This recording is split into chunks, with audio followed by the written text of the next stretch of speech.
रानो, तुम कितनी खुशकिस्मत हो, तुम्हारी बेटी कितनी अक्लमंद है। एक मेरी मोनो है, हर वक्त शरारतों में ही लगी रहती है। पारो, तुम परेशान क्यों होती हो? मोनो अभी बच्ची है ना, खुद ही समझ जाएगी। अब बच्ची कहाँ रह गए है, अब तो बड़ी हो गई है। तुम्हारी सोनो से तो बड़ी है, लेकिन इसकी हरकतें देखकर लगता है जैसे कल ही पैदा हुई हो। मुझे तो हर वक्त उसकी ही फिक्र लगी रहती है कि कहीं किसी दिन किसी मुसीबत में न फंस जाए। मोनो थी तो सोनो से बड़ी और ज्यादा सुंदर, लेकिन इसका काम एक भी अच्छा नहीं था। हर कोई इससे तंग था क्योंकि वो सब पंछियों को ही बहुत तंग किया करती थी। रानो और पारो की दोस्त मीना साथ वाले जंगल में रहती थी। काफी अरसे बाद वो अपने बेटे के साथ अपनी सहेलियों को मिलने और उनके पास रहने आ रही थी। रानो और पारो दोनों बहुत खुश थी क्योंकि वो काफी समय बाद अपनी सहेली से मिलने वाली थी।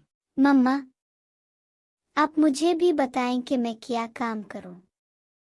मुझे बहुत अच्छा लगेगा। हाँ मेरी बेटी, तुम फूल ले आओ। जब मीना आएगी तो इसे पेश करेंगे। जी मम्मा।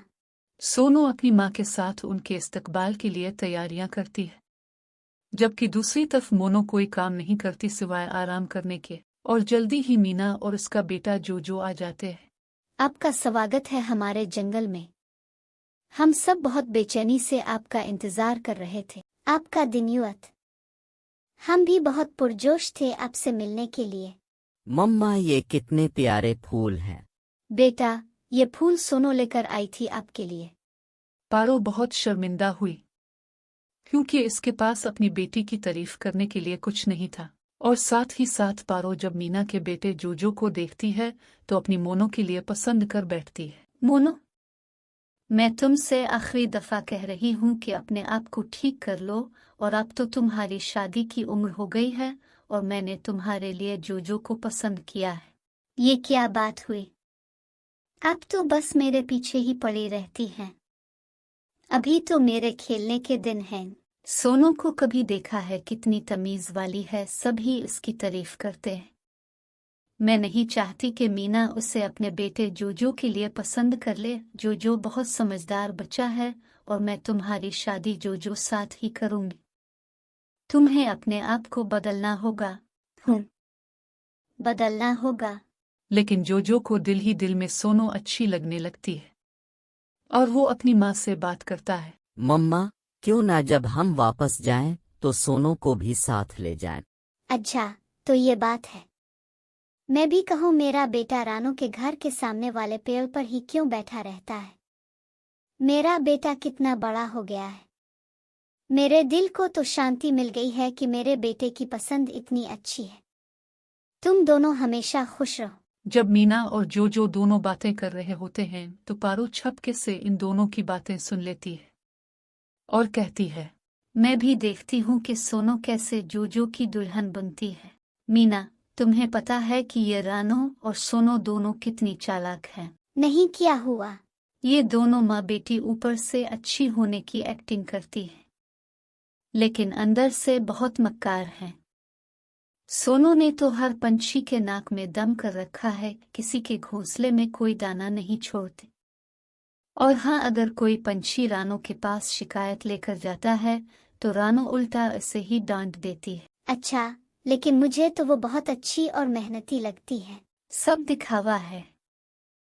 तुमसे कोई मतलब होगा ना, इसलिए तुम्हारे सामने अच्छी दिखने के लिए एक्टिंग करती है। मीना को सोनो और रानो के खिलाफ करने के बाद पारो वापस अपने घोंसले की तरफ चली जाती है और मीना अपने बेटे जोजो से कहती है कि मैं सोनो को अपने साथ बहू बनाकर नहीं लेकर जा सकती। लेकिन क्यों मम्मा? लेकिन विकुन कुछ नहीं, बस मैंने कह दिया तो कह दिया। मैं पारो की बेटी को ही अपनी बहू बनाकर साथ लेकर जावेगी। तुमने देखा नहीं कि वो कितनी सुंदर है? लेकिन मम्मा, आप ही तो कहती हैं कि सुंदरता कुछ नहीं होती, असल खूबसूरती तो दिल की होती है। हाँ, मैं ठीक कहती हूँ मोनो, सुंदर होने के साथ साथ दिल की भी बहुत अच्छी है।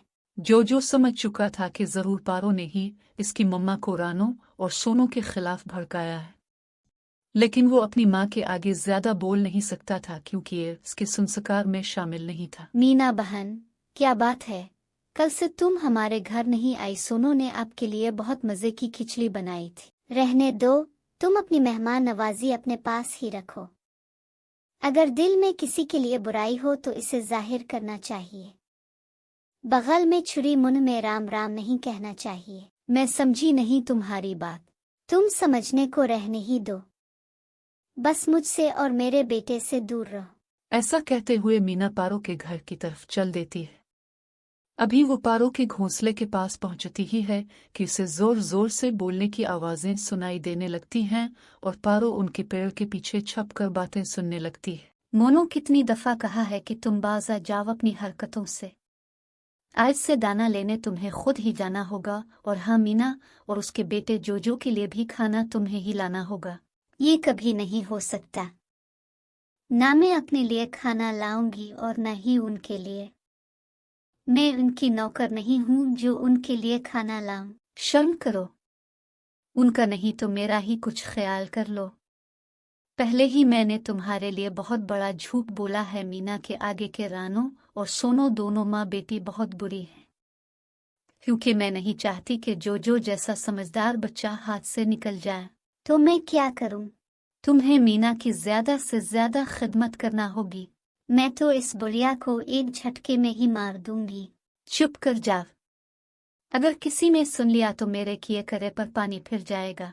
पारो जब ये सुनती है तो इसके पैरों तले से जमीन निकल जाती है और उसे इन बातों पर शर्मिंदगी भी बहुत होती है जो वो रानो से कह आई थी। और वो इसी वक्त रानो के पास जाती है मुआफी मांगने के लिए। रानो, मेरी बहन प्लीज मुझे मुआफ कर दो, मैं बहुत शर्मिंदा हूँ। और साथ ही रानो को पारो के बारे में सब बता देती है। रानो को ये सब जानकर बहुत दुख होता है क्योंकि इसने पारो का हर मुश्किल में साथ दिया होता है। ऐसे ही दिन और रात गुजरते गए और मीना को अब वापस अपने घर अपने जंगल में जाना होता है। मैं जाने से पहले कुछ कहना चाहती हूँ।